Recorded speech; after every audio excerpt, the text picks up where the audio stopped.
Hello students, मैं अभी आपको क्लास 6 में 19 चैप्टर पढ़ाऊंगी जिसका नाम है तुम हारते ही रहे एवरेस्ट। ठीक है, तो इस चैप्टर के बारे में हम देखते हैं इस चैप्टर में क्या दिया गया है। संसार का सर्वोच्च पर्वत शिखर है एवरेस्ट। विचित्र नाम है। भारत के सर्वेयर जनरल जॉर्ज एवरेस्ट के नाम पर हिमालय की सबसे ऊंची चोटी का नाम एवरेस्ट पड़ा। चीनी भाषा में इसका नाम चोमोलिंगमा और नेपाली में इसका नाम सागर माथा था। ठीक है, तो अब हम इस चैप्टर के इसमें देखते हैं। एवरेस्ट पर चढ़ने का प्रयास करने वाले सबसे पहले पर्वतारोही थे जॉर्ज मिलौरी और एड्यू इरविन। दोनों ब्रिटेन के निवासी थे। 8 जून 1924 को ये दोनों एवरेस्ट के ऊपरी छोर से आगे बढ़ते हुए 23,000 फीट की ऊंचाई तक पहुँचे, लेकिन अफसोस ये वहाँ पहुँचकर भी वापस लौट आए। उसके बाद हम देखते हैं, बाधाएं चाहे जितनी भी हो, दुर्लभ हो, मनुष्य असफलता का निराश होकर चुप बैठने वाला प्राणी नहीं है। लेकिन सन 1934 इसमें ब्रिटेन के मॉरिस विल्सन तो सचमुच दुस्साहस ही कर बैठे। वे अकेले ही एवरेस्ट पर चढ़ाई करने में जुट गए। 21,000 फीट की ऊंचाई तक वे पहुंचे भी, लेकिन लक्ष्य से बहुत दूर ही रहे। अकेले एवरेस्ट विजय करने की लालसा में मॉरिस विल्सन ने भी घनी बर्फों में अपने प्राणों की बलि दे दी। 1953 ईस्वी में एवरेस्ट विजय के लिए नए उत्साह के साथ अभियान शुरू हुआ। ब्रिटेन के कर्नल हैंड दल के नेता थे। अन्य लोगों के साथ एडमंड हिलरी और तेंजिंग भी इस पर्वतारोही दल में सम्मिलित हुए। उसके बाद हम देखते हैं, एवरेस्ट जैसे सर्वोच्च शिखर पर चढ़ना अत्यंत जोखिम का काम था। यहाँ इतनी ऊंचाई पर ऑक्सीजन की कमी होती थी। भयंकर बर्फीले तूफान टूटकर गिरते हुए हिमखंड बर्फ से ढक जाने के कारण, न दिखने के कारण मीलों गहरे खंडर पर्वतारोही पल पल में मौत का आमंत्रण देते थे। एक दिन तेंजिंग और हिलरी बर्फ की ऊंची दीवारों के बीच से ऊपर चढ़ने का रास्ता बना रहे थे। अचानक हिलरी के पैरों के नीचे से बर्फ धंस गई। वे एक गहरी दरार में नीचे आ गिरे। तेंजिंग और हिलरी दोनों एक रस्सी में बंधे थे। तेंजिंग संभले और फौरन अपनी कुल्हाड़ी बर्फ में गाड़ दी। हिलरी और अधिक नीचे गिरने से रुका। धीरे धीरे रस्सी खींचकर उन्हें मौत के मुंह से निकाला।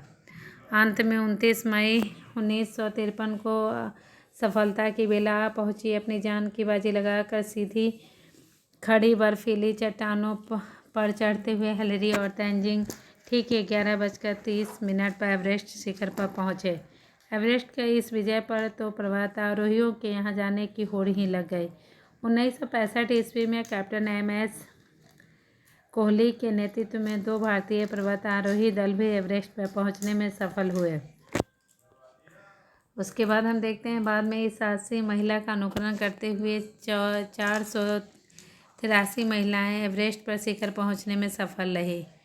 शिखर पर पहुंचने वाली पहली महिला थी बछेंद्री पाल। एक अन्य भारतीय महिला है संतोष यादव। लगता है अब तो एवरेस्ट पर पहुंचकर नए नए कीर्तिमान स्थापित करने की होड़ ही लग गई है। इटली के रेनहोल्ड मैसनर ने भी एवरेस्ट पर पहुंचने की धुन में अपने प्राणों को दांव पर लगा दिया। नेत्रहीन पर्वतारोही एंटिक बिहेनियर का दुस्साहस देखकर भी ये सभी दांतों तले उंगली दबाने को मजबूर हो गए। 48 वर्षीय कामी रीता शेरपा के मन में एवरेस्ट के प्रति इतना गहरा आकर्षण रहा कि वे 1 या 2 बार नहीं, पूरे 22 बार एवरेस्ट पर चढ़े। कुछ लोग हमेशा सनी खींच कारनामे करने की फिराक में रहते हैं, इसलिए भले ही उन्हें अपनी जान जोखिम में क्यों न डालनी पड़े, लेकिन वो कोशिश हमेशा करते हैं। उसके बाद देखते हैं हम, जो किशोर साहस दिखाया तो किशोरिया भला पीछे क्यों रहे। केवल 13 वर्ष की भारतीय किशोरी मलावध पूर्णा ने मई 2014 में एवरेस्ट की चोटी पर चढ़कर सिद्धि प्राप्त की। दौड़ प्रतियोगिता से कम समय में अधिक से अधिक दूरी तय करने की होड़ लगी हुई।